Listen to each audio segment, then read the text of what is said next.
ജോലിയിലെ സമ്മർദ്ദത്തെ തുടർന്ന് അന്ന സെബാസ്റ്റ്യൻ എന്ന 26-കാരി പെൺകുട്ടിയുടെ മരണത്തിന് പിന്നാലെ EY ഏണസ്റ്റ് ആൻഡ് യങ് എന്ന കമ്പനിക്കെതിരെ കൂടുതൽ പരാതികൾ ഉയരുകയാണ്. കമ്പനിയിലെ മോശം തൊഴിൽ സംസ്കാരം ഉൾപ്പെടെ ചൂണ്ടിക്കാട്ടിയാണ് പരാതികളെല്ലാം വരുന്നത്. ചാർട്ടേഡ് അക്കൗണ്ടന്റായി EY കമ്പനിയിൽ ജോലി ചെയ്തിരുന്ന അന്ന ഹൃദയാഘാതത്തെ തുടർന്ന് മരണപ്പെട്ടതോടെയാണ് കമ്പനിയിലെ മോശം പ്രവണതകൾ പുറംലോകം അറിയുന്നത്. അതിന് പിന്നാലെയാണ് സ്ഥാപനത്തെക്കുറിച്ച് കൂടുതൽ പരാതികൾ വരുന്നത്. നിരന്തര മാനസിക പീഡനവും അമിത ജോലിഭാരവും ഉൾപ്പെടെ നിരവധി ഗുരുതര ആരോപണങ്ങളാണ് ഏണസ്റ്റ് ആൻഡ് യങ് എന്ന ബഹുരാഷ്ട്ര കമ്പനിക്കെതിരെ ഉയർന്നിരിക്കുന്നത്. കമ്പനിയിലെ ജീവനക്കാരിയുടെ ഇമെയിൽ ഉൾപ്പെടെ പുറത്തു വന്നതോടെ EY കമ്പനി കൂടുതൽ പ്രതിരോധത്തിൽ ആയിരിക്കുകയാണ്. തൊഴിൽ സമ്മർദ്ദം EY കമ്പനിയിൽ പതിവാണെന്നാണ് ജീവനക്കാരി പറയുന്നത്. കമ്പനി ചെയർമാൻ രാജീവ് മേമാനി ജീവനക്കാർക്ക് അയച്ച സന്ദേശത്തിന് മറുപടിയായാണ് ജീവനക്കാരിയുടെ മെയിൽ. ഇതുകൂടാതെ സ്ഥാപനത്തിൽ നിന്ന് നിയമവിരുദ്ധമായി പുറത്താക്കിയെന്നാണ് മറ്റൊരു മുൻ ജീവനക്കാരിയുടെ പരാതിയിൽ പറയുന്നത്. 4 വർഷത്തോളം കമ്പനിയിൽ ജോലി ചെയ്തിരുന്ന മറ്റൊരു യുവതിയും പരാതി ഉന്നയിച്ചിട്ടുണ്ട്. സ്ഥാപനത്തിലെ HR ടീം യാതൊരു മുന്നറിയിപ്പുമില്ലാതെ നിയമവിരുദ്ധമായി തന്നെ പുറത്താക്കിയെന്നാണ്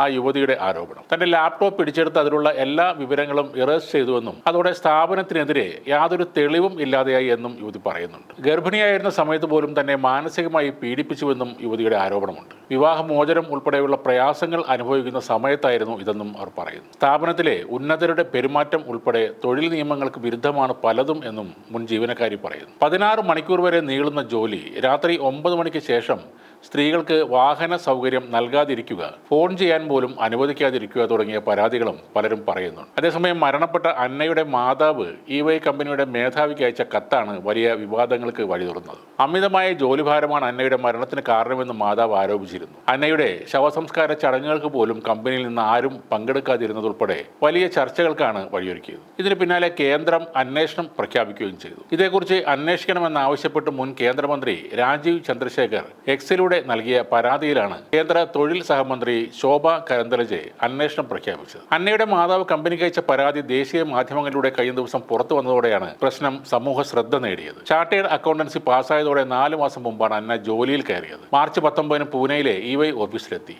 ജൂലൈ 20 അവിടുത്തെ ഹോസ്റ്റലിലായിരുന്നു അന്നയുടെ അന്ത്യം. സമാധാനമില്ലാത്ത ജോലിയും ബുദ്ധിമുട്ടിക്കലുമാണ് താൻ നേരിടുന്നതെന്ന് പിതാവിനോട് അന്ന പലതവണ പറഞ്ഞിരുന്നു. മാനേജർക്ക് ക്രിക്കറ്റ് കളി കാണാൻ വേണ്ടി പോലും പലപ്പോഴും മീറ്റിംഗുകൾ മാറ്റിവെക്കുന്ന അവസ്ഥയുണ്ടായിരുന്നു. അന്നയുടെ ജോലി സമയം മാറി മറിയാൻ ഇതും കാരണമായി മാറിയിട്ടുണ്ട്. പലപ്പോഴും രാത്രി 12 മണി വരെ ഓഫീസിലിരിക്കണം. താമസസ്ഥലത്ത് എത്തിയാലും ജോലി ചെയ്യണം. ഊണും ഉറക്കവും ഇല്ലാതായി.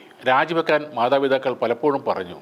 എന്നാൽ ആദ്യമായി ഒരു വലിയ കമ്പനിയിൽ ജോലി ലഭിച്ച ത്രില്ലിൽ എല്ലാം സഹിക്കുകയായിരുന്നു അന്ന. അന്നയുടെ സുഹൃത്ത് ആൻമേരിയുടെ വാക്കുകൾ ഇങ്ങനെയാണ്: അന്ന ശനി ഞായർ ദിവസങ്ങളിലും അവധിയില്ലാതെ ജോലിയെടുത്തിരുന്നു. 4 മണിക്കൂർ മാത്രമായിരുന്നു അന്ന ഉറങ്ങിയിരുന്നത്. ഓഗസ്റ്റിൽ നാട്ടിൽ വരാനിരിക്കുമ്പോഴായിരുന്നു മരണം. ഈ ജോലി തന്റെ അവസാനമായിരിക്കുമെന്ന് അന്ന പറഞ്ഞിരുന്നതായും ആൻമേരി പറയുന്നു. ഇപ്പോൾ സാംസങ് എന്ന ബഹുരാഷ്ട്ര കമ്പനിയുടെ ലോകത്തെ ഏറ്റവും വലിയ ഫാക്ടറികളൊന്നായ ചെന്നൈയിൽ ഒരു സമരം നടക്കുകയാണ്. ലോകശ്രദ്ധ നേടുന്ന ആ സമരത്തിൽ പങ്കെടുക്കുന്നവരുടെ ആവശ്യം ആഴ്ചയിൽ 7 ദിവസവും 12 മണിക്കൂർ വീതം പണിയെടുക്കേണ്ടി വരുന്നതിനാൽ അധികമായി തങ്ങൾ എടുക്കുന്ന ജോലിക്ക് വേതന വർധനവും ബോണസും വേണം എന്നാണ്. ആകെയുള്ള 1770 തൊഴിലാളികളിൽ 1550 പേരും സമരം ചെയ്യുന്നു. പല കമ്പനികളിലും ആളുകൾ പലതും സഹിച്ച് പണിയെടുക്കുന്നതിന് കാരണം മികച്ച ശമ്പളം തന്നെയാണ്. എന്നാൽ മികച്ച ശമ്പളവും ആനുകൂല്യങ്ങളും ഏതെങ്കിലും മുതലാളിയുടെ ഔദാര്യം അല്ല എന്നാണ് മനസ്സിലാക്കേണ്ടത്. ഈ ലോകത്തെ തൊഴിലാളി സംഘടനകളും പുരോഗമന പ്രസ്ഥാനങ്ങളും നിരവധി അവകാശ പോരാട്ടങ്ങളിലൂടെ നേടിയെടുത്തവയാണ് ഇതൊക്കെ. അതിനായി തെരുവിൽ മരിച്ചു വീണ